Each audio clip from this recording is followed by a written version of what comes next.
Sekali lagi selamat malam bagi saudara-saudari sekalian yang sudah bergabung melalui live stream dan Zoom.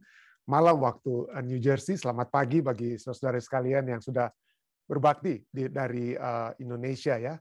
Kami bersyukur karena Anda telah meluangkan waktu untuk bersama dengan kami di Jemaat Fisdak untuk acara ibadah kita pada saat ini. Baik, seperti biasa kita akan mempelajari pelajaran Sekolah Sabat, tapi sebelumnya kita akan mendengarkan satu lagu pujian dan kemudian doa buka, membuka acara kita akan dibawakan oleh Saudari Silvana Masih Londa. Silakan, Dek.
Amin. Terima kasih tentunya kepada Tumoto Youth Choir yang sudah membawakan satu lagu yang indah, yang telah menjadi satu keyakinan bagi kita atau satu ajakan kepada kita untuk terus melayani Tuhan kita.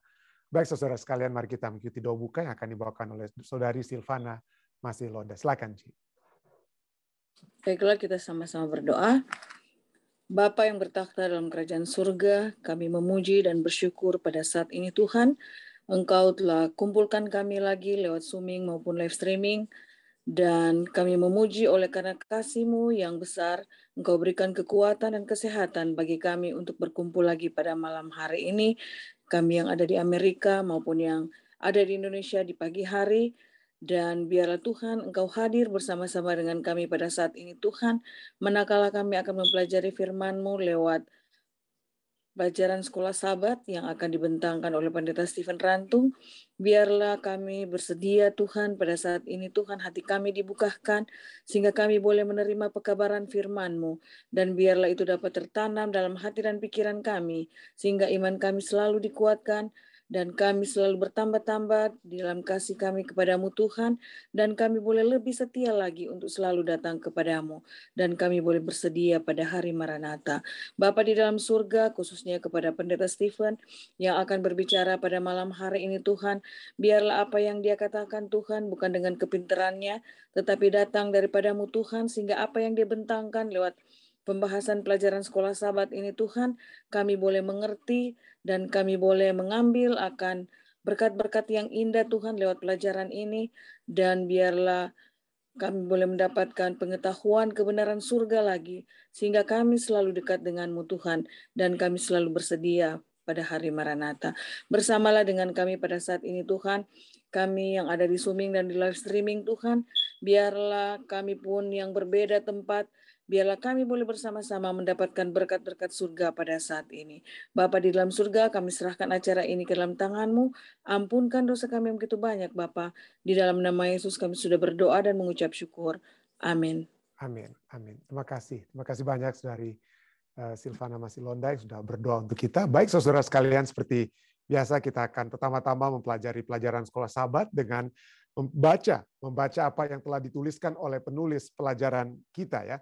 Penulis pelajaran sekolah Sabat kita, dan pada saat ini kita akan membahas tentang, kita sudah membahas tadi malam, ingatlah pemimpin-pemimpinmu, dan pada saat ini kita diminta untuk mewaspadai ajaran yang beragam dan aneh. Apa maksudnya ajaran yang aneh ya? Jadi bahasa Inggrisnya beware of diverse and strange, ya, asing ya. Beragam dan asing, ajaran-ajaran yang asing. Kenapa disebut sebagai ajaran asing ya? Nah, nanti kita akan lihat ya pelajaran kita. Nah, pelajaran sekolah Sabat kita katakan bandingkan Ibrani 13 ayat 9, Ibrani 2 ayat 9, Ibrani 14 16 dan Ibrani 6 ayat 19 dan 20, di manakah kasih karunia diperoleh dan bagaimana hati saudara dan saya dikuatkan. Jadi hal apa yang membuat kita itu dapat kuat di dalam Tuhan? Hal apa saja yang dapat membawa kita kuat di dalam Tuhan? Apakah itu perbuatan baik kita? Apakah sesuatu yang kita buat? Apa yang menyebabkan kita kuat? Nah, pelajaran kita katakan ayat-ayat Alkitab sudah sangat jelas ya. Janganlah kamu disesatkan oleh berbagai ajaran asing, sebab yang baik ialah apa? Hati kamu diperkuat dengan kasih karunia. Hati kamu yang diperkuat dengan kasih karunia, dan bukan dengan pelbagai makanan yang tidak memberi faedah kepada mereka yang menuruti aturan-aturan makanan semacam itu. Kok apa ini aturan makanan? Apakah ada aturan makanan yang membawa orang memiliki hati yang kuat? Nanti kita akan lihat apa.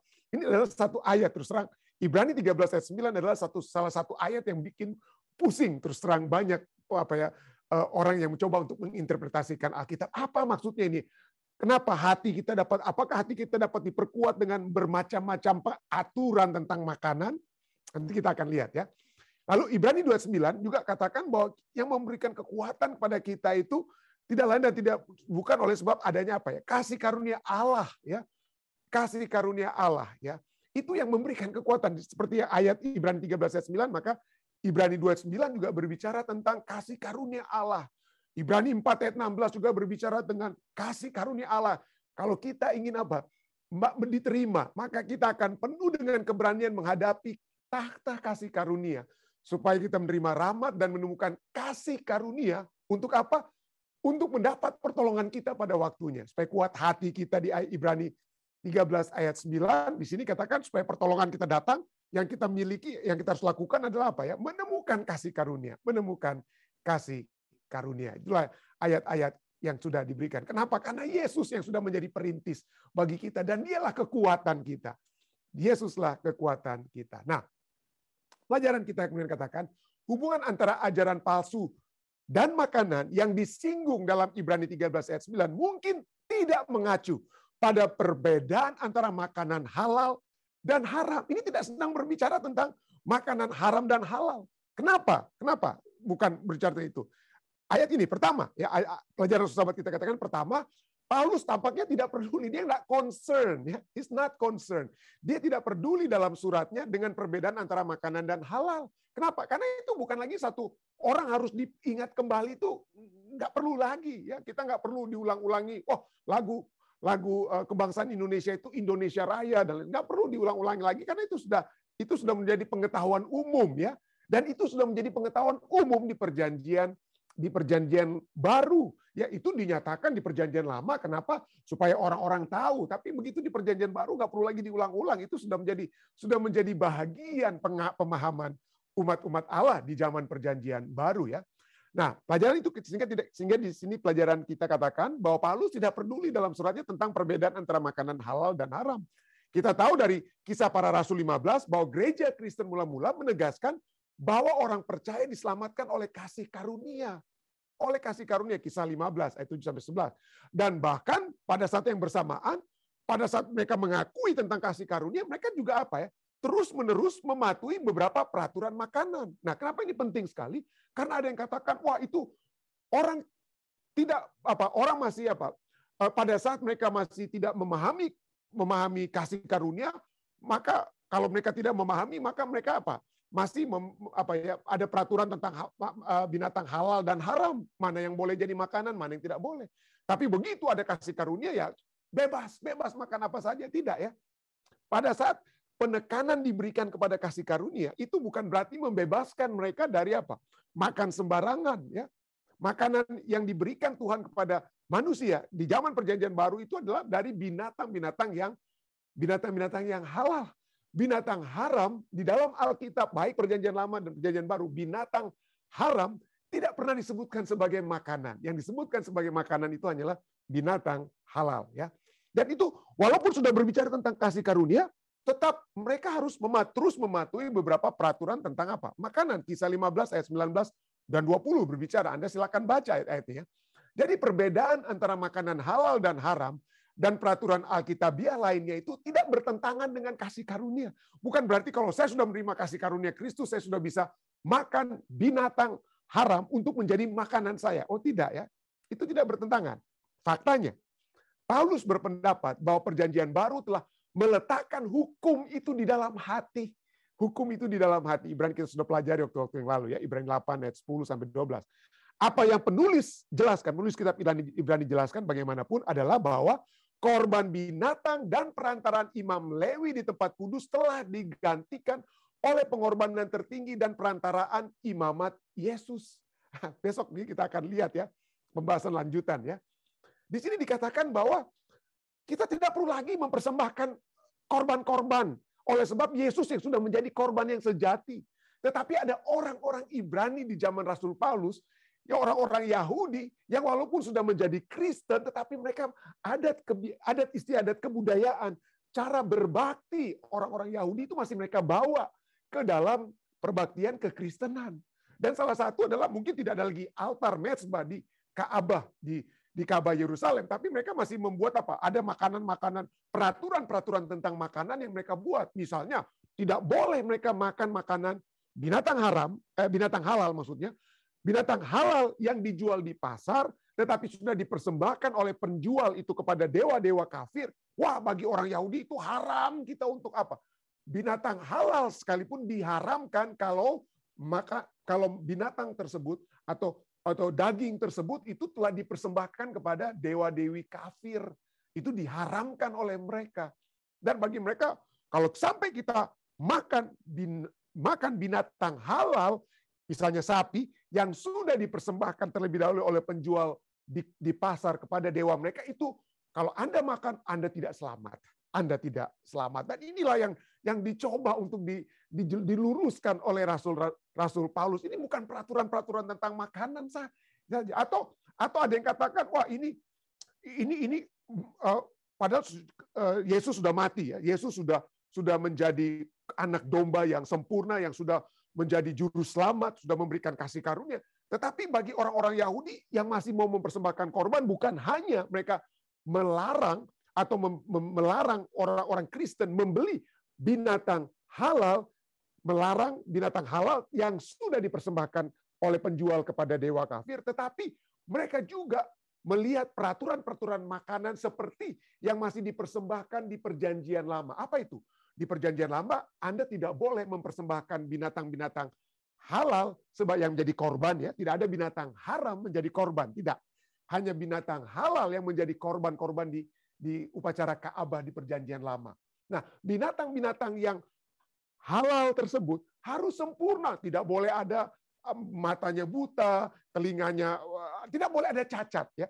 Semua binatang-binatang yang dikorbankan di Ka'bah, binatang-binatang halal harus sempurna, ya. Jadi pada saat di zaman Rasul Paulus di kitab Ibrani itu ada orang-orang yang mungkin membeli makanan dari binatang halal tersebut, tetapi cacat. Oh, mereka bilang, waduh, kamu itu yang membeli atau makan binatang yang cacat, kamu itu tidak akan masuk dalam kerajaan surga.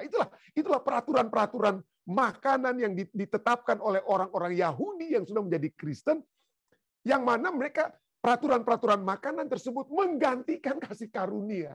Ya, menggantikan kasih karunia. Jadi bagi mereka, kalau sudah dipersembahkan kepada dewa-dewi kafir, haram binatang halal tersebut. Kalau binatang halal tersebut ada cacatnya, haram jadinya binatang halal tersebut. Itulah peraturan-peraturan makanan yang ada. Dan ini Rasul Paulus bilang, jangan menggantikan kasih karunia. Jangan menggantikan. Yesus sudah mati.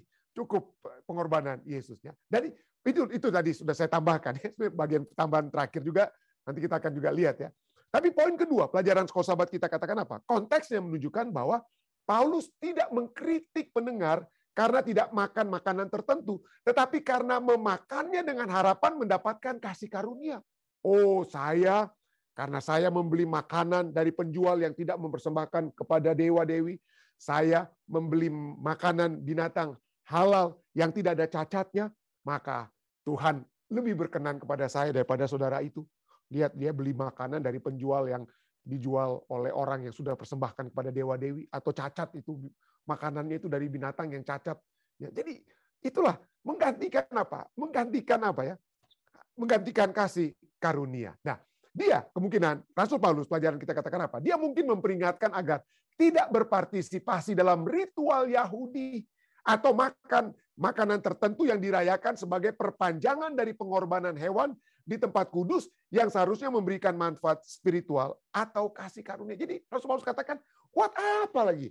Mau bikin-bikin cari-cari binatang halal yang seperti seakan-akan mau dikorbankan. Padahal korban kasih karunia itu sudah ada Yesus. Nggak perlu lagi. Ya.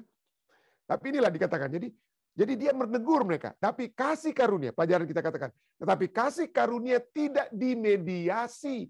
Menjadi kasih karunia itu tidak melalui pengantara makanan-makanan itu. Tidak.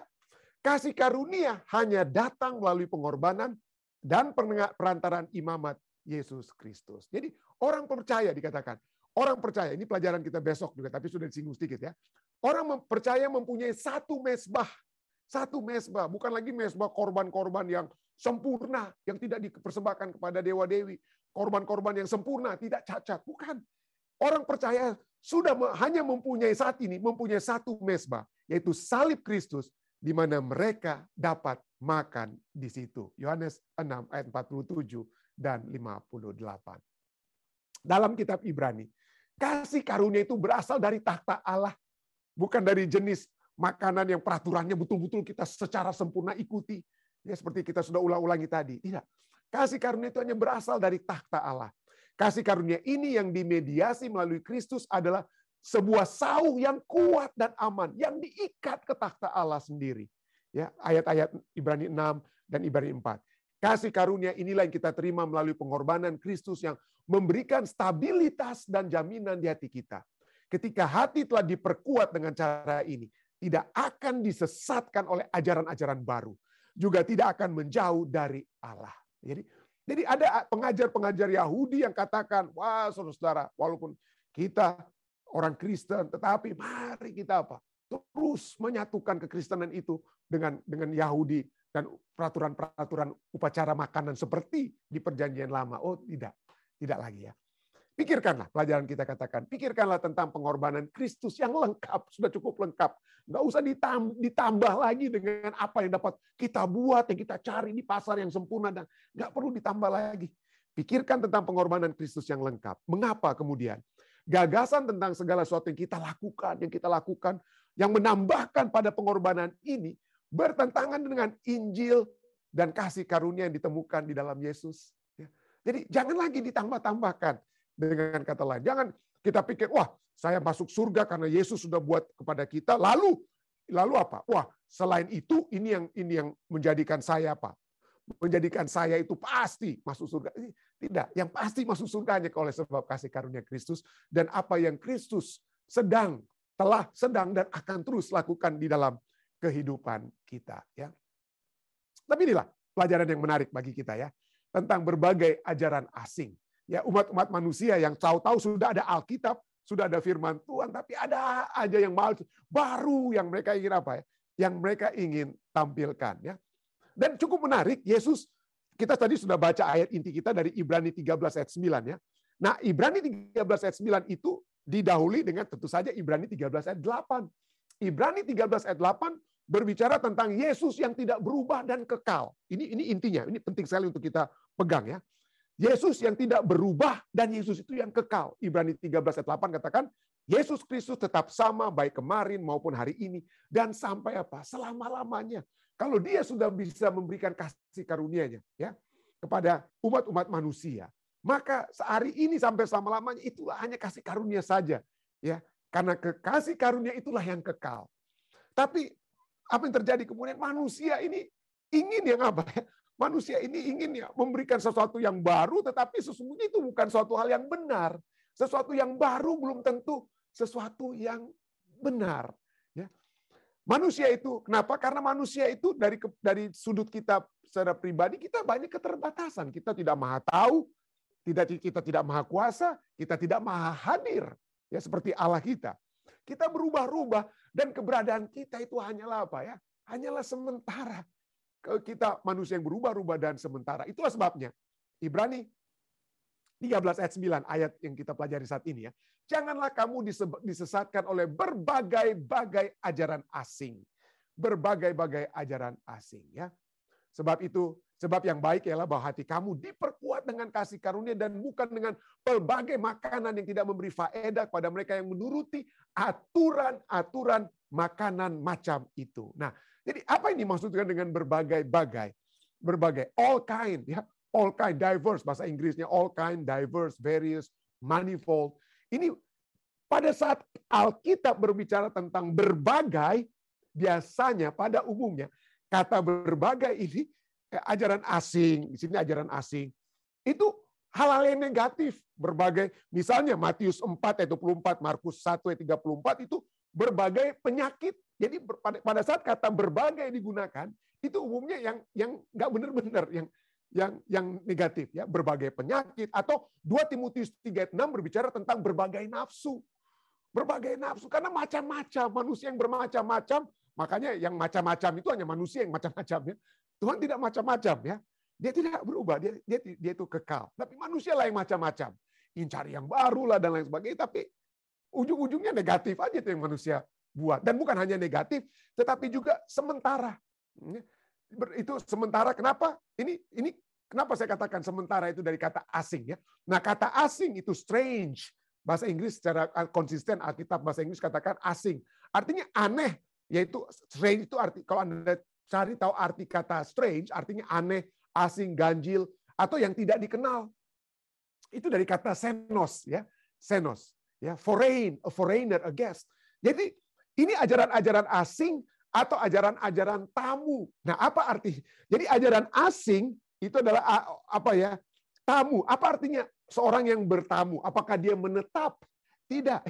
Ajaran asing itu adalah ajaran yang sementara, datang dan pergi. Ya, datang dan pergi sesuka kemana arah angin ajaran tersebut, ya. Sedangkan ajaran Yesus itu kekal, nggak berubah-ubah, nggak berubah-ubah. Nah, kenapa saya menekankan ini, ya?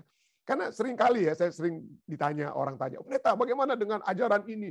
Wah, begitu saya sementara pikir-pikir dan sedang jawab ajaran itu, misalnya orang-orang dari Indonesia tanya, oh gimana tentang Sabat lunar? Wah, sementara lagi berdiskusi Sabat lunar, waduh, yang tadinya berbicara tentang Sabat lunar pindah dia. Wah, bagaimana dengan Roh Kudus? Itu Roh Kudus nggak ada. Jadi bertamulah itu apa ya? Ajarannya itu jadi bertamu gitu ya. Datang dan pergi, singgap sekian, panas, akhirnya melempem ya. Diam. Tadinya Sabat lunar, muncullah Roh Kudus, udah gitu Trinitas ya. Umumnya terputar-putar begitu saja ya. Tokoh-tokoh orang-orang yang sama yang memberikan ajaran-ajaran yang sama. Jadi itulah ajaran asing tersebut ya. Ajaran asing tersebut karena tidak tetap, tidak kekal. Sedangkan Injil yang kita punya itu adalah Injil yang kekal. Bukan Injil yang bertamu, yang datang hanya sesaat di zaman Rasul-Rasul ya. Kalau Anda membaca Rasul Paulus sendiri pun, pada saat dia datang ke Aten, di kisah 17 saya percaya, kisah para Rasul 17 ya, dia datang ke Athena, orang-orang Athena ingin, wah, mana yang baru? Ya, pengajar asing, membawakan berita yang asing. Nah itulah kebiasaan apa ya?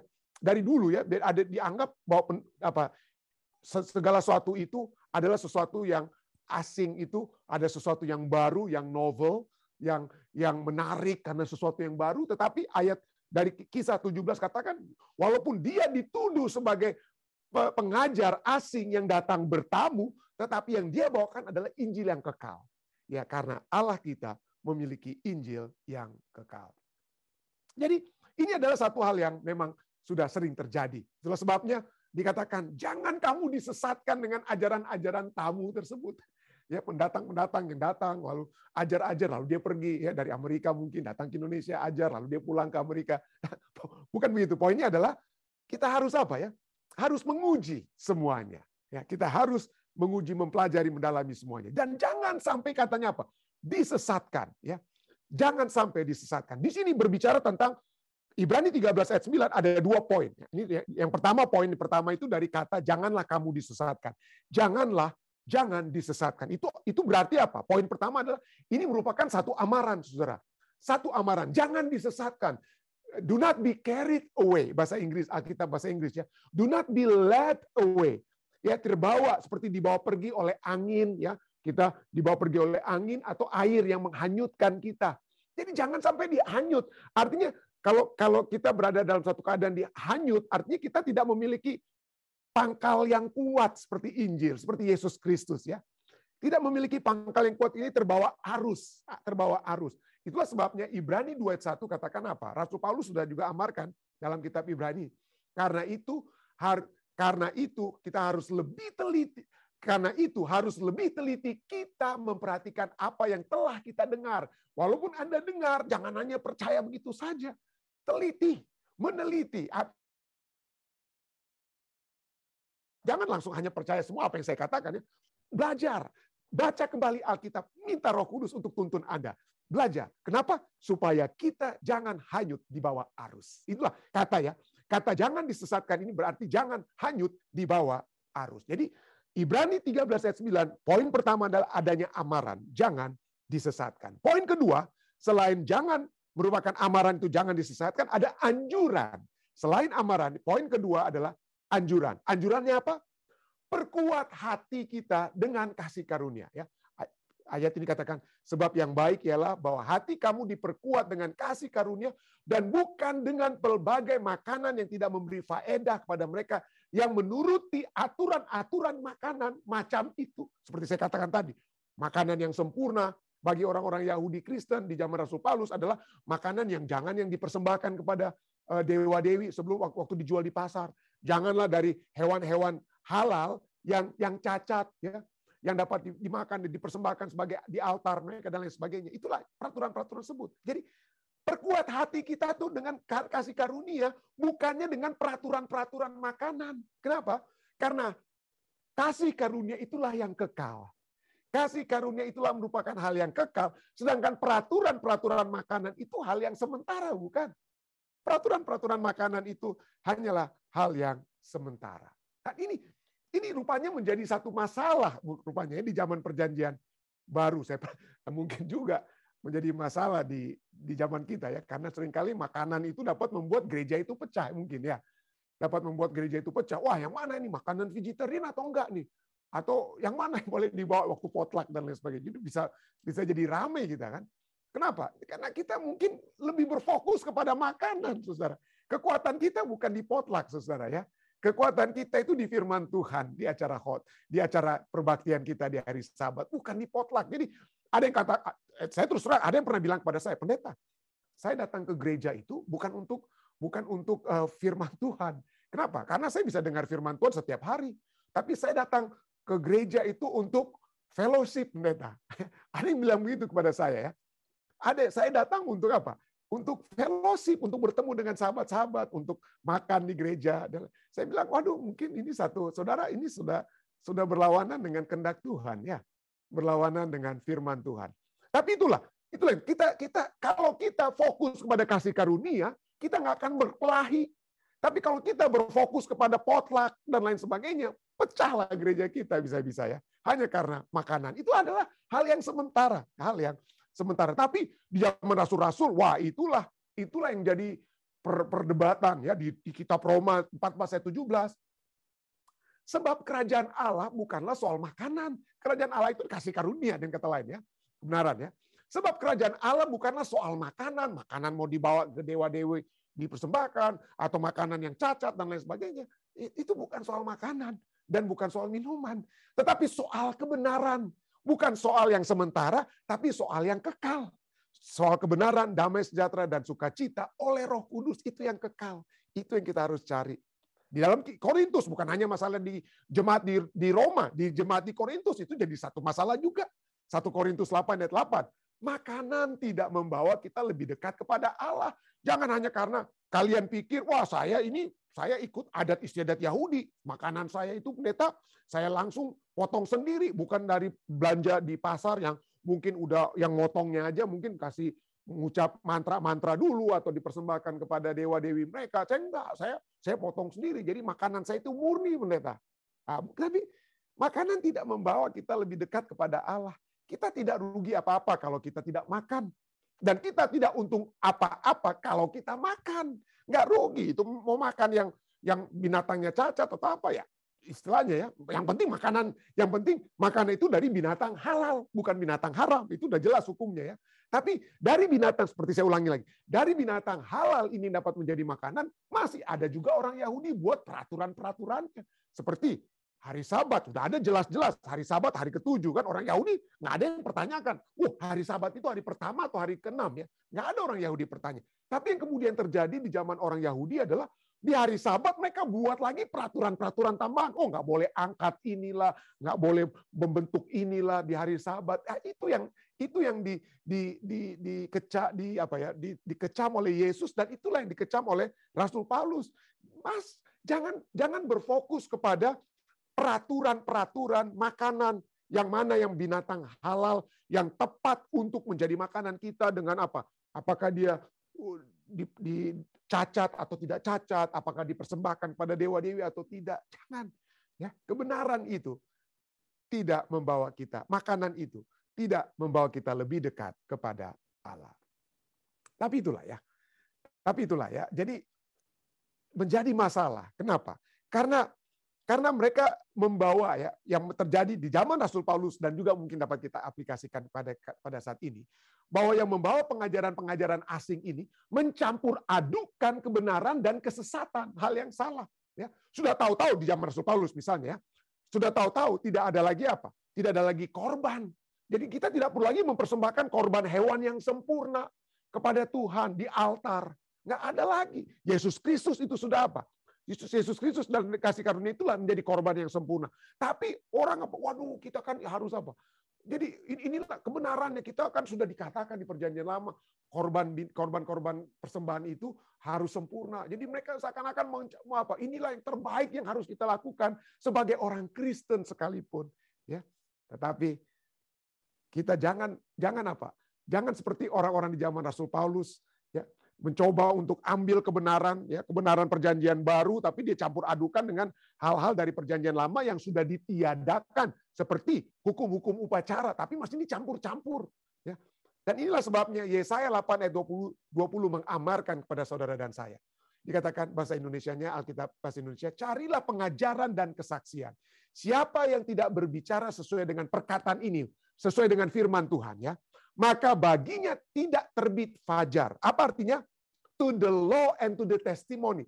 Pada saat Yesaya, Nabi Yesaya berbicara, Alkitab di depan Yesaya itu pada umumnya itu hanya 5 kitab Musa, the law, itulah yang menjadi apa? Kitab utama para nabi-nabi, ya. Lalu kemudian kitab apa lagi? Testimoni, kesaksian-kesaksian lainnya yang menulis tentang apa? Tentang 5 kitab Musa. Jadi bagi orang Yahudi, bagi orang Perjanjian Lama, Alkitab yang utama mereka itu adalah 5 kitab Musa. Lalu tulisan-tulisan lainnya seperti Mazmur dan lain sebagainya, ataupun tulisan-tulisan nabi-nabi lainnya itu adalah refleksi manusia, refleksi mereka terhadap apa yang tertulis dalam 5 kitab Musa. Jadi dengan kata lain, yang dikatakan oleh Yesaya di sini adalah pada saat kita mencari kebenaran, cari kebenaran bukan hanya dari sumber dari satu sumber hanya dari 5 kitab Musa, tetapi juga dari law, tetapi juga dari seluruh kutipan-kutipan kitab-kitab lainnya. Jadi dengan kata lain, kalau kita ingin memiliki satu kebenaran yang kita yakini sebagai kebenaran, jangan hanya comot-comot satu ayat dari satu fatsal dari satu kitab, lalu kita tidak melihat hubungan ayat tersebut dengan apa? Konteks Alkitab itu di satu fatsal tersebut, atau di satu buku tersebut, atau di satu Alkitab secara keseluruhan. Ada orang-orang yang mencoba untuk mengajarkan anti-trinitas. Mereka tidak lagi percaya, wah itu tidak ada itu Allah Bapa, Allah Anak, Allah Roh. Wah itu tidak. Walaupun Alkitab mungkin sudah jelas-jelas mengatakan kita misalnya dibaptiskan dalam nama Bapa, Putra, dan Roh Kudus. Dan kita semua, Yesus menyatakan dirinya sebagai satu nature dengan Allah. Kita sudah pelajari waktu lalu. Dia homoisois, ya. Satu nature, satu keberadaan dengan Allah, ya. Dan kalau Yesus itu hanya manusia yang diciptakan dan kemudian diangkat oleh Allah, seperti yang diklaim oleh saudara-saudari kita ini, maka ajaran Alkitab itu jadi kacau, ya. Tapi itu yang terjadi. Mereka comot-comot. Lalu saya pernah melihat sedikit, ya, video mereka, dikatakan pada saat saudara ini mencoba untuk menjelaskan tentang anti-trinitas, pandangan anti-trinitasnya, dia katakan, saya pernah berbicara dengan seorang pendeta, dia katakan. Saya tanya tentang ayat ini, dia sebutkan ayatnya, ya. Pendeta tahu nggak arti ayat ini? Waduh, ternyata saudara-saudara, dalam videonya dikatakan, pendeta itu nggak tahu. Pendeta itu tidak tahu. Tapi kalau kita mau mempelajari, kalau kita ingin menyelidiki, ayat-ayat yang dia tampilkan itu pertama-tama adalah ayat yang out of context, tidak melihat konteks Alkitab secara keseluruhannya, tidak melihat bahwa apa ayat-ayat itu seringkali digunakan bahasa apa? Bahasa simbol-simbol, ya. Ayah kita semua adalah Abraham. Tapi apakah Abraham itu adalah bapak kita? Ya. Father Abraham. Jadi Alkitab bisa berbicara Abraham itu adalah bapak saya. Tapi bapak saya yang sejati itu Alex Rantung, bukan Abraham, ya. Dengan kata lain. Tapi itulah simbol-simbol Alkitab yang ditulis oleh penulis Alkitab. Tapi seringkali kalau kita mencoba untuk mencari satu teologi, satu pengajaran, lalu mencoba untuk lihat, Yesus itu hanya diangkat anak. Yesus itu di bring forth, ya, ditampilkan. Nah, kita tidak melihat secara pertama ajaran Alkitab secara menyeluruh, kita tidak melihat konteksnya, dan kita tidak melihat bagaimana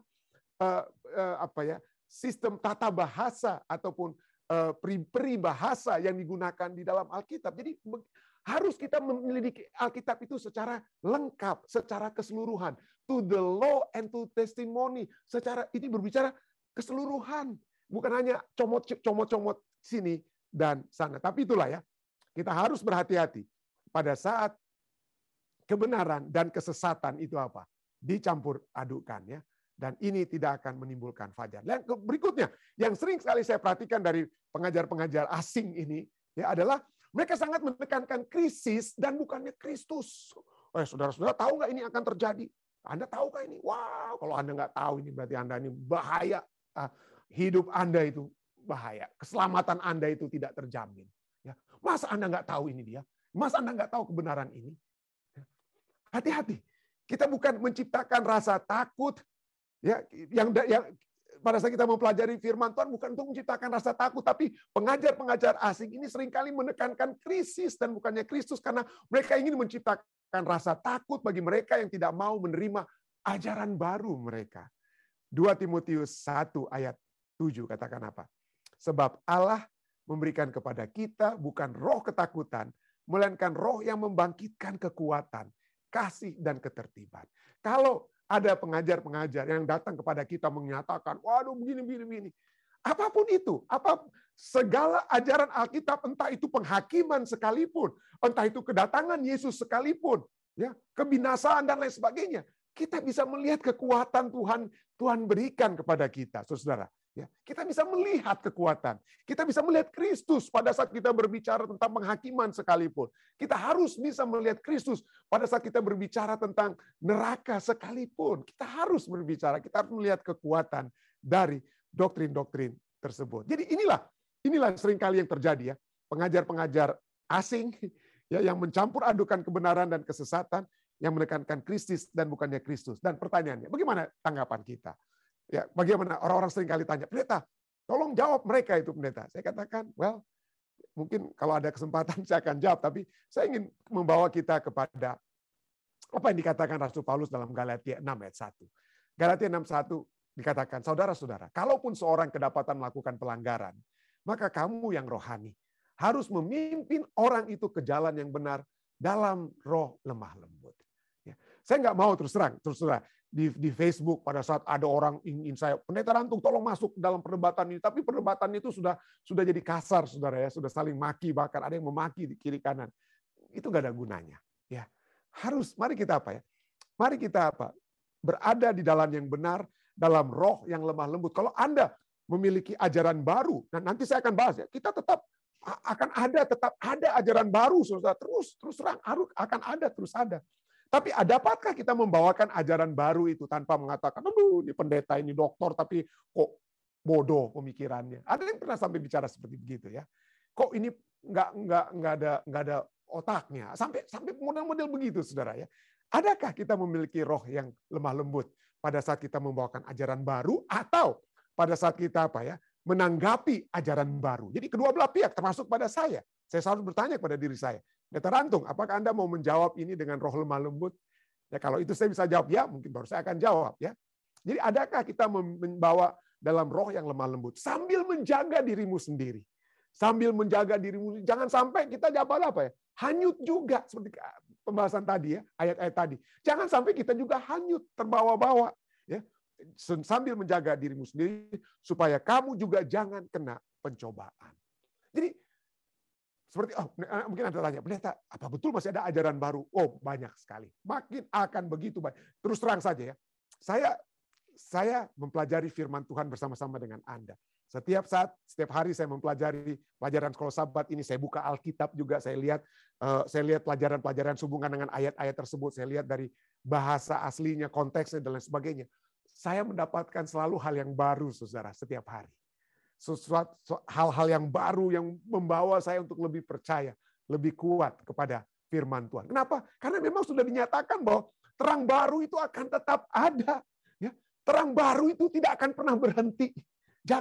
Tidak akan pernah berhenti. Terang baru. Nasihat tentang pekerjaan sekolah Sabat ya. Karena inspirasi katakan terang baru atas firman Allah akan terus-menerus diberikan pada orang-orang yang tetap berada dalam hubungan yang hidup dengan matahari kebenaran, dengan Yesus. Janganlah ada seorang pun yang mengambil kesimpulan bahwa tidak akan ada lagi kebenaran yang akan dinyatakan. Jangan pernah bilang begitu. Pencari kebenaran yang selalu berdoa, niscaya akan menyaksikan bahwa sinar-sinar terang yang indah masih akan keluar dari dalam firman Allah. Banyaklah permata-permata yang kini masih tersebar di sana-sini, yang masih harus dihimpunkan untuk menjadi harta kekayaan umat Allah yang sisa. Banyak. Masih banyak. Itulah sebabnya testimoni jilid 5 ya. Itulah sebabnya membina kehidupan abadi halaman 81 katakan permata-permata tersebut itu harus kita terus gali. Kita terus harus Kita harus gali. Kita ini dikatakan statement ini katakan kita itu masih di permukaan tambang. Saudara dan saya saat ini masih di permukaan tambang dan kita diminta untuk apa? Untuk menggali lebih dalam ya. Kita hanya melihat kerlipan kemuliaan ilahi dan perihal pengetahuan serta hikmat yang maha kuasa. Yang kita tahu hikmat Tuhan dari firman Tuhan itu masih sedikit, saudara. Kita sudah sebagaimana adanya bekerja di permukaan tambang itu. Sedang biji emas berada di bawah permukaan tanah untuk memberi pahala bagi orang-orang yang menggalinya. Cangkul harus menggali semakin lama semakin dalam, dan hasilnya ialah permata yang mulia. Saudara dan saya, kita diminta untuk apa? Gali firman Tuhan. Gali, perdalam firman Tuhan. Hasilnya ialah permata yang mulia. Perantaraan iman yang benar, pengetahuan ilahi akan menjadi pengetahuan manusia. Aduh, puji Tuhan, saudara. Puji Tuhan, 2 tahun terakhir saya secara tidak sengaja memimpin pelajaran sekolah Sabat. Tapi disinilah saya semakin apa? Walaupun saya sudah menjadi dosen di Unclub, sudah menjadi dosen di Ethiopia, tapi baru 2 tahun terakhir ini betul-betul setiap hari semakin dalam, semakin menggali, berdoa, dan didoakan. Saudara-saudari mendoakan saya ya.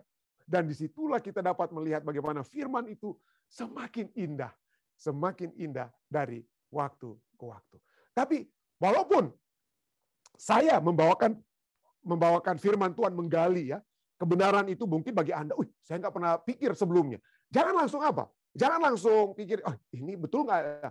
Kita harus apa? Harus uji. Saya harus mengujinya. Saya menyatakan, saudara yang mendengarkan, kita harus uji. Ya, harus uji. Kenapa? Testimoni jilid 5, halaman 293 katakan, ada ribuan pencobaan tersembunyi mengintai orang-orang yang telah menerima terang kebenaran. Ya. Jadi saya sudah terima terang kebenaran. Wah, ini pencobaan apa yang dapat datang pada saya? Pendeta Rantung, bilang tuh pendeta-pendeta lain. Masa mereka ilmunya cetek? Anda itu yang ilmunya. Hati-hati, saudara ya. Jangan sampai kita masuk pada pencobaan untuk melihat bahwa seakan-akan kita lebih hebat dari orang lain. Bahwa saya ini lebih jago ilmunya. Saya lebih hebat berdebat dari saudara dan lain sebagainya. Hati-hati. Ada ribuan pencobaan tersembunyi mengintai orang-orang yang telah menerima terang kebenaran. Maka satu-satunya jalan agar kita selamat ialah apa? Jangan menerima ajaran yang baru, pengertian yang baru tentang kitab suci. Jangan menerima begitu saja titik, bukan. Jangan menerima tanpa lebih dahulu membawanya kepada saudara-saudara yang berpengalaman. Bentangkanlah hal itu di hadapan mereka dengan roh yang rendah hati dan suka belajar, dengan doa yang tekun, Dan jika mereka melihat tidak ada terang di dalamnya, jika teologi saya bawa ini teologi lunar sabat, marilah kita buka itu kepada apa ya? Saya mungkin nggak tahu banyak tentang lunar sabat. Mungkin saya bisa telepon, saya bisa email dengan dosen-dosen di Andrews atau siapalah yang mungkin saya tahu ahli dalam bidang lunar tentang hari Sabat, ya, atau tentang Trinitas, tentang Roh Kudus. Mungkin siapa yang pernah menulis tentang Roh Kudus, ya kita tanya, kita diskusikan, ya. Kenapa? Karena secara pribadi saya pada saat saya menulis disertasi saya adalah kepribadian dan personalitas daripada Roh Kudus. Ada yang katakan, waduh, Roh Kudus itu cuma hawa, kuasa yang keluar dari Allah. Tetapi seperti yang saya sudah pernah singgung ya, Roh Kudus itu ayat Alkitab katakan kita dapat mendukakan dia. Artinya dia punya perasaan.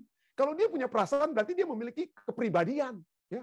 Saya tidak bisa melukai nafas yang keluar dari mulutnya saudara Elisa. Saya nggak bisa menyakiti nafas tersebut. Ya. Angin tersebut saya tidak bisa sakiti. Tapi Roh Kudus kita bisa sakiti. Kita bisa menyakiti Roh Kudus. Ya. Atau seperti yang pernah saya katakan, waktu Nyonya White, dia mencari tempat untuk berdirinya Avondale College. Ya. Mereka berdoa di satu tempat tersebut, lalu dia katakan apa? Pada saat mereka berdoa, dia katakan, aku bisa mendengar ya Roh Kudus yang berjalan, langkah kaki Roh Kudus yang berjalan sedang mengelilingi apa? Sedang mengelilingi tempat di mana kami berdoa. Itu saya dapati waktu saya membuat disertasi. Kan sebelumnya saya nggak pernah tahu kan. Tapi karena saya mendalami, lihat semua kutipan Nyonya White dan lain sebagainya, ajaran-ajaran Alkitab. Jadi saya memiliki satu pemahaman tentang bahwa Roh Kudus itu betul-betul memiliki apa? Personalitas, ya, kepribadian dan keilahian, divinity and personality of the Holy Spirit. Jadi itulah. Jadi itu pun pada saat saya menulis disertasi tersebut, saya tanya juga kan dosen-dosen saya, dan mereka apa? Melihat disertasi saya, mereka setuju dan diuji kan, itu diuji dengan kata lain. Dan saya terima kalau ada yang tidak benar dan kalau ada yang benar. Dan itulah sebabnya di sini katakan, mari kita buka semua dengan roh rendah hati, suka belajar, doa yang tekun, dan jika kita salah, pemandangan kita, doktrin kita salah, terimalah pertimbangan mereka. Kenapa? Karena jikalau penasihat banyak, keselamatan itu apa? Keselamatan itu ada. Jadi poinnya adalah kita masih akan terus menerima terang baru. Tapi terang itu harus kita gali dan harus kita uji. Gali dan uji. Ujilah segala sesuatu. Ya, 1 Tesalonika 5 itu satu katakan, ujilah segala sesuatu dan peganglah yang baik. Saya percaya, saya berdoa dan bermohon kiranya Tuhan mengajak kita semua untuk apa? Untuk menguji segala sesuatu dan memegang yang baik. Yang tidak baik, ajaran yang tidak baik, jangan itu menghanyutkan kita. Jangan itu menghanyutkan kita, tapi peganglah yang baik, dan yang baik itu seperti pelajaran kita katakan bahwa kasih karunia itulah ya yang melebihi dari yang kekal, melebihi dari peraturan-peraturan macam-macam yang manusia dapat buat. Saya bawa ini dalam nama Yesus. Amin. Baik, saudara-saudari sekalian, jika ada mungkin tambahan atau pertanyaan, silakan. Dari orang-orang tua kita, Papi, Mami, Om Rain, silakan. Sudah bagus sekali, thank you. That's very clear. Memang jadi poin sini mengenai makanan itu yang banyak salah dimengerti. Mereka pikir yang maksudkan oleh Paulus adalah makanan-makanan halal, haram, itu sudah jadi sama semuanya. Mereka tidak mengerti apa yang dimaksudkan oleh Paulus, bahwa makanan yang dimaksudkan itu, semuanya itu adalah halal, haram, tidak di dalam perbincangan itu. Thank you. Terima kasih. Baik, ada lagi yang lainnya, Om Rain? Terima kasih banyak, Pendeta. Cukup jelas bagi mungkin saya mau tutup dulu ini sebentar.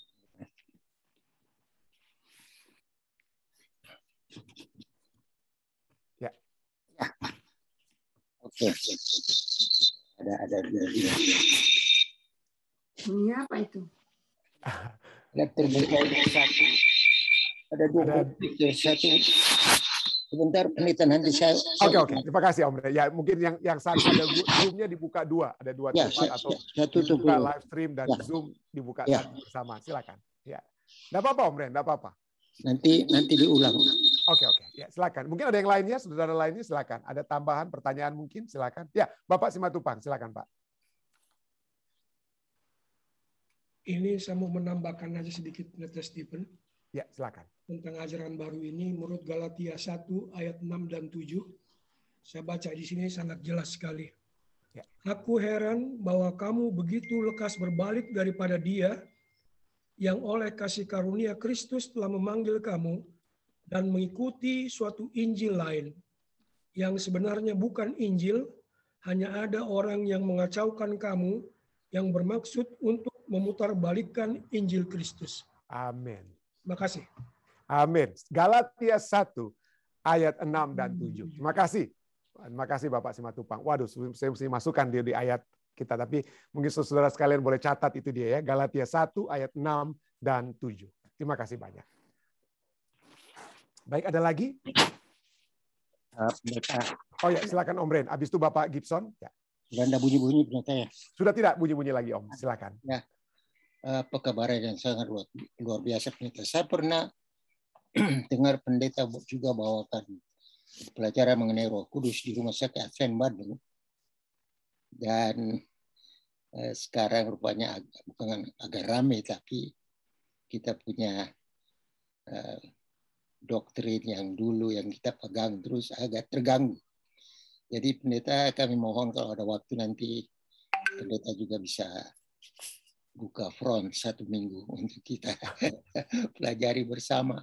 Sebab begini Pendeta, karena kalau kita tidak tahu yang benar, bagaimana kita mau tahu bahwa itu salah? Ya kan? Kita mesti tahu betul dari Alkitab sehingga segera dapat tahu ini salah, bukan Alkitabiah. Jadi ini perlu sekali juga untuk kita mendalami firman Tuhan. Itu saja Pendeta. Terima kasih.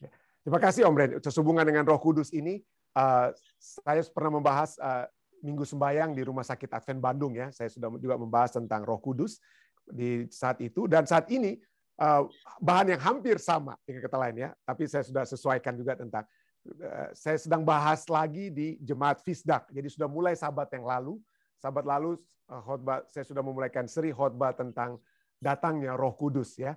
Jadi kita akan terus di Jemaat Fisdak tentunya kita akan terus mendengarkan sampai sesi yang ke-6 berikutnya. Satu sudah selesai pada saat yang lalu. Baik, Bapak Gibson dan juga habis itu Ibu Henny ya, silakan. Selamat pagi buat Indonesia dan selamat malam untuk Amerika. Iya, terima kasih sebelumnya dengan pelajaran Sabat hari ini. Saya ingin bertanya, Pak, kalau Tuhan itu tidak macam-macam, kenapa banyak denominasi di dunia ini dan bahkan agama? Apakah Tuhan itu satu yang disembah oleh seluruh agama atau denominasi tadi? Kenapa banyak ajaran-ajaran seperti itu?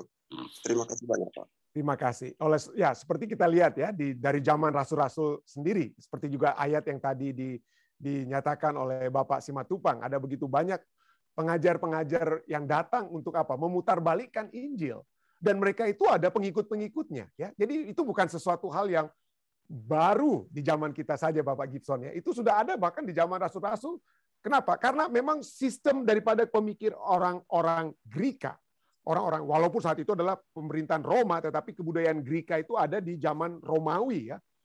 Yaitu mereka itu harus ada apa? Harus ada yang ada satu pandangan filsafat, satu yang bilang A, tapi kita nggak boleh hanya pegang yang A, orang-orang Eropa misalnya atau orang-orang Barat ya. Kalau ada yang bilang A, harus ada yang bilang B. Ya, harus ada thesis. Kalau ada satu thesis, maka harus ada anti-thesis, antitesis ya, untuk menentang yang A harus ada B. Lalu dari A dan B itulah mereka harapkan muncul C. Thesis, antithesis, muncullah sintesis ya.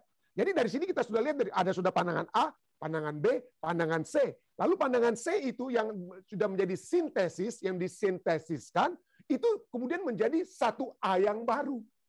Atau A by A yang baru. Yang sintesis itu akan menjadi satu tesis yang harus ditentang lagi. Dan itulah sifat cara berpikir orang-orang Greka dan muncul terus kepada orang Barat. Jadi mereka ingin mencari sesuatu yang baru, sesuatu yang bertentangan dengan apa yang sudah ada sebelumnya. Ya. Dan itulah sebabnya manusia ingin mencari sesuatu yang baru, yang aneh, yang asing. Dan mereka melupakan bahwa Yesus itu tidak berubah dari dulu sampai sekarang. Satu iman, satu roh, satu baptisan itu. Mereka kenapa? Karena ingin mencari sesuatu yang kalau bisa baru. Ya, dari reformator sendiri pun akhirnya ada yang berpisah. Kenapa? Karena tidak mau melihat sesuatu yang sesuatu Injil itu sebagai Injil yang kekal, mungkin begitu ya. Ingin mencari sesuatu yang baru.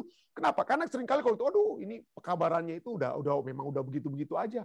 Lebih bagus kalau ada pekabaran yang baru. Nah, kalau dibilang pekabaran yang baru itu yang orang mau dengar ya. Seringkali kita berpikir seperti itu. Tapi akibatnya yang terjadi adalah memikirkan sesuatu yang baru itu bukan dari dalam Alkitab, tapi diambil dari luar Alkitab. Dikeluar. Makanya terus terang saya bilang, saya sudah pernah bahas sedikit, bahwa seperti lunar sabat itu adalah karena ide-ide teolog-teolog modern yang ingin mencoba untuk melihat sesuatu yang baru dari satu ajaran Alkitab. Muncullah lunar sabat pada mulanya. Lalu dari luar inilah kemudian mereka mencoba untuk mencari ayat-ayat yang dapat dipaksakan untuk disesuaikan untuk menjadi satu pemahaman tentang lunar sabat. Ya. Dan inilah yang kerinduan para teolog pembicara untuk mendapatkan sesuatu yang baru, ya, tapi akibatnya kebablasan. Bukan keluar dari dalam Alkitab, tapi memaksakan sesuatu yang dari luar Alkitab untuk masuk ke dalam Alkitab. Dan akibatnya muncullah teologi yang berbeda, muncullah denominasi yang berbeda kiri dan kanan. Itu yang dapat saya tambahkan, Bapak Gibson. Ya, itu sudah muncul dari zaman rasul-rasul sekalipun. Ya. Mudah-mudahan suatu waktu kita dapat lebih jelaskan ya pertanyaan ini. Baik, Ibu Henny, silakan. Ya, sekarang ini tentang makanan yang tadi pendeta bilang makanan haram kan. Nah, tapi banyak orang gereja hari Minggu itu dia mengambil di 1 Timotius pasal 4 ayat 4-5. Karena semua yang diciptakan Allah itu baik dan satu pun tidak ada yang haram. Jika diterima dengan ucapan syukur, sebab semuanya itu dikuduskan oleh firman Allah dan oleh doa. Nah, dua ayat inilah mereka suka tekankan bahwa semua makanan yang ciptaan Allah tidak ada yang haram. Jadi sebenarnya ayat ini benar nggak ya pendeta? Kalau maksud saya, Waktu ini maksudnya yang tidak ada yang haram ini, waktu Allah pertama kali memberikan manusia di Kejadian pasal 1 ayat 28 ya, 29 28. Itu kan semua makanan yang diciptakan Allah itu yang dikasih makan manusia itu adalah daun-daunan, biji-bijian itu kan, buah-buahan itu. Ya, jadi bukan daging. Waktu itu belum Allah tidak izinkan manusia makan daging kan, karena manusia makan daging itu air bah, karena semua pohon tanam tumbuh-tumbuhan mati kan, makanya Allah izinkan ya, bukan Allah boleh ya, karena terpaksa manusia kan harus makan, harus hidup kan, untuk hidup. Nah jadi Allah izinkan, benar itu kan pendeta yang saya uraikan. Ya, betul sekali Ibu. Betul jadi, ya? Ya betul sekali Ibu Heni. Apa yang Ibu Heni jelaskan itu sudah cukup sangat tepat sekali ya. Jadi dengan kata lain, kalau kita melihat di sini bahwa seringkali kita hanya mengambil seperti saya sudah jelaskan tadi. Iya. Hanya orang mengambil ayat saja, satu ayat itu saja, lalu di luar konteksnya tidak melihat latar belakangnya, tidak melihat hubungannya dengan ayat-ayat lainnya, dan tidak melihat ajaran Alkitab itu secara keseluruhan ya. Iya. Jadi saya sering debat juga sama misalnya, orang. kalau sudah tidak perlu lagi kita bebas makan, kenapa harus ada ayat misalnya Yesaya 66 ayat 17, mungkin Anda bisa baca ya. Ya sudah. Mari kita lihatlah seluruh ajaran Alkitab itu secara keseluruhan, khususnya juga tentang makan. Ini saja yang mungkin dapat saya tambahkan saat ini, Ibu Heni. Iya. Terima kasih, betul sekali Ibu Heni. Ya. Terima kasih ya pendeta. Sama-sama. Baik saudara, jika tidak ada lagi karena waktu kita ya. Oh, Bapak Simatupang, silakan. Nah, silakan. Ini tambahan satu lagi dengan ajaran-ajaran yang aneh ini pendeta. Cara saya ini bagus untuk dimasukkan sebagai amaran dari buku Kisah Para Rasul pasal 20 ayat 30. Kisah 20 ayat 30 saya baca. Ya. Bahkan dari antara kamu sendiri akan muncul beberapa orang yang dengan ajaran palsu mereka berusaha menarik murid-murid dari jalan yang benar dan supaya mengikuti mereka. Wow. Ini amarannya. Amin. Terima kasih banyak. Ya. Tolong dicatat ayat-ayat tadi ya yang ditambahkan Bapak Simatupang. Terima kasih banyak Bapak Simatupang. Baik, ada lagi saudara lainnya? Jika tidak ada, mungkin yang dari live stream karena waktu kita Dek, mungkin tidak ada pertanyaan lagi mungkin Dek ya, atau boleh mungkin kita jawab kalau ada Dek. Ya, silakan. Nanti aja pendeta. Oke, Nanda. Baik, jika tidak ada, kita akan masuk ke bagian kedua. Kita akan berdoa, mendoakan pokok-pokok doa yang dapat saudara-saudari sampaikan. Ya, mari silakan. Jika ada yang dapat menyampaikan melalui Zoom, silakan.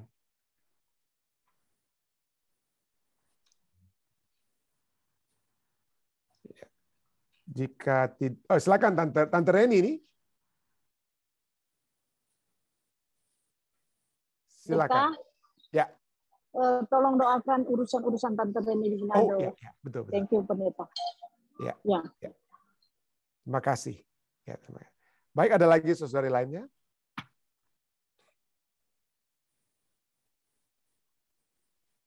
Jika tidak ada, silakan yang dari live stream, Dek.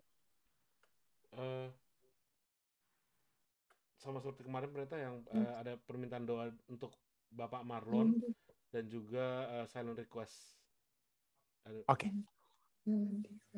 Oke, jika tidak ada lagi, mari kita saat ini bersatu di dalam doa.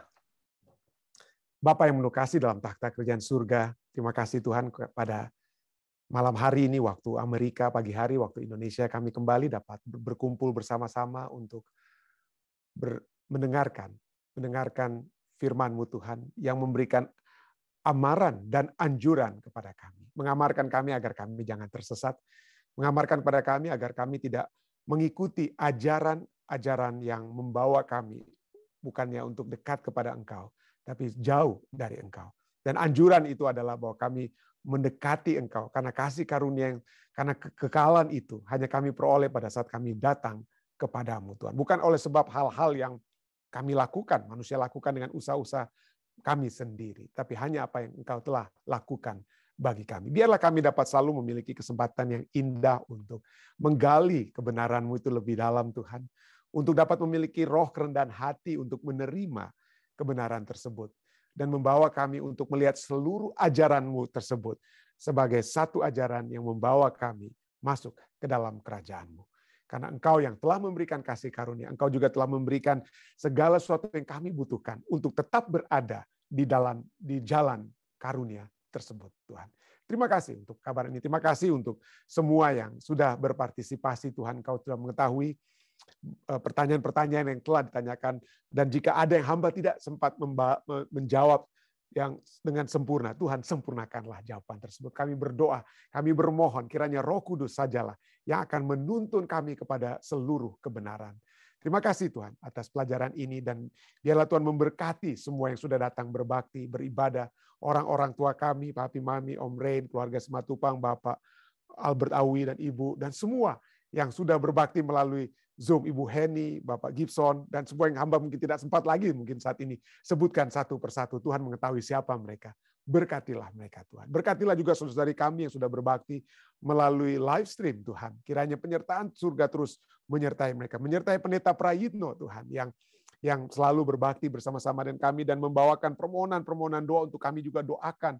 Khususnya bagi saudara Marlon Sapulete Tuhan dengan pergumulan kesehatannya. Kami berdoa kiranya jamahan surga dapat juga terus menjadi bagian saudara Marlon.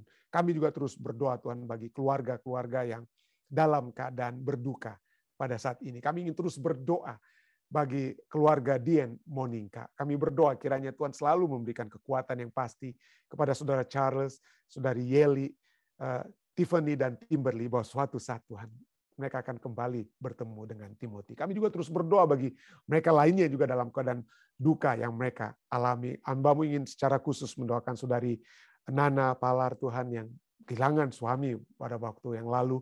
Kami berdoa kiranya penghiburan dan pengharapan dari surga akan dapat terus menjadi bagian Nana, dan dia akan terus memiliki satu kekuatan, satu pengharapan untuk bertemu kembali dengan suami yang dia kasih. Kami terus juga berdoa bagi seluruh umat-umat Tuhan lainnya yang bergumul dengan kesehatan mereka. Kami ingin terus berdoa bagi saudari Jane Tuhan. Kami terus berdoa bagi kekuatan Ibu Syana juga laluan. Kami terus berdoa kiranya dengan kekuatan dari surga ini, mereka akan terus memiliki sukacita yang pasti dari surga. Hamba-Mu terus juga ingin berdoa bagi Ibu Pendeta Paruntu, Ibu Tante Yeni Poluan, Tuhan yang kami ingin selalu sebutkan nama mereka. Kiranya Tuhan akan menyertai terus mereka dalam kehidupan mereka. Mereka yang memiliki silent request, permohonan-permohonan doa pribadi, Tante Eta Londa, Ibu Eli Cherry di Colorado, dan juga umat-umat Tuhan di Jemaat Fisdax, seperti Om Yan dan Tante Sin, Tante Omi Asa. Tuhan, kami ingin berdoa, kiranya Tuhan, Engkau mendengarkan permohonan mereka dan menjawab sesuai dengan kehendak-Mu. Evi dan Angel, Tuhan terus Engkau kuatkan dalam segala pergumulan kehidupan mereka, segala pekerjaan yang mereka lakukan. Kami berdoa, dan keluarga mereka di Cuba dan di Indonesia, Tuhan akan terus menyertai Evi dan Angel dalam kehidupan mereka di setiap harinya. Hamba-Mu juga terus berdoa bagi Tante Tina Pua, Tante Since Pua juga, dan Tante Yeni di Indonesia. Kami berdoa untuk mereka dan seluruh keluarga besar mereka. Pada saat ini juga hamba-Mu ingin berdoa bagi umat-umat Tuhan di Jemaat Fisdak. Hamba-Mu ingin berdoa secara khusus bagi keluarga Sanger Oki Mamahit. Hamba-Mu ingin berdoa kiranya Tuhan terus menyertai Om Jimmy dalam pekerjaan yang dia lakukan di Amerika saat ini, dan Tante Reni dan Kristi dalam libur mereka di Indonesia, khususnya dalam mengurus urusan mereka yang ada di Indonesia, rumah yang mereka di Indonesia. Kami berdoa Tuhan, tidak ada yang mustahil bagi Tuhan. Engkau adalah Allah yang berkuasa. Kalau Engkau adalah Allah yang dapat mengatur semua. Engkau adalah Allah yang akan mengetuk hati-hati yang keras untuk dapat dilunakkan. Kami berdoa kiranya urusan-urusan itu akan berlangsung dengan baik. Dan pada saat ini juga hamba ingin berdoa bagi saudari atau Ibu Gladys Lasut Tuhan, yang anggota jemaat kami di Fisdak. Tuhan, sertailah dia dalam pekerjaan yang dia lakukan. Tuhan terus memberikan kepadanya kekuatan. Pekerjaan yang dapat terus dia lakukan dapat menjadi berkat bukan hanya kepada dia, tapi dapat menjadi saluran berkat surga juga bagi bukan hanya keluarganya, tapi siapa saja yang dapat dibawa ke dalam kebenaran-Mu. Hamba-Mu juga terus ingin berdoa, bukan hanya bagi umat-umat Tuhan yang ada di Jemaat Fisdak, semua yang sudah berbakti. Seperti yang hamba sudah sebutkan tadi, hamba-Mu juga ingin menyebutkan Tante Yulin dan Saudari Lucy. Tuhan terus sertai mereka. Hamba-Mu juga ingin berdoa bagi Saudari Esther Taniwel dan Saudari Marcella atau Ella. Tuhan, kami berdoa untuk mereka dan semua yang sudah berbakti. Kiranya Tuhan menyertai kami. Tuhan akan menuntun kehidupan kami sehingga kami akan tetap setia masuk nantinya ke dalam kerajaan-Mu. Inilah doa dan permohonan kami Tuhan, yang telah hamba bawa hanyalah di dalam nama Yesus Kristus Tuhan dan Juru Selamat penebus kami. Amin. Sekali lagi terima kasih banyak saudari sekalian yang sudah meluangkan waktu. Sampai bertemu kembali besok di waktu yang sama. Ya, kiranya pembahasan pelajaran Sekolah Sabat yang akan dipimpin besok oleh Pendeta Robert Walian akan menjadi satu hal yang memberikan kekuatan bagi kita semua, sukacita bagi kita semua. Sampai bertemu saudara sekalian, stay safe, stay healthy. Tuhan memberkati kita semua.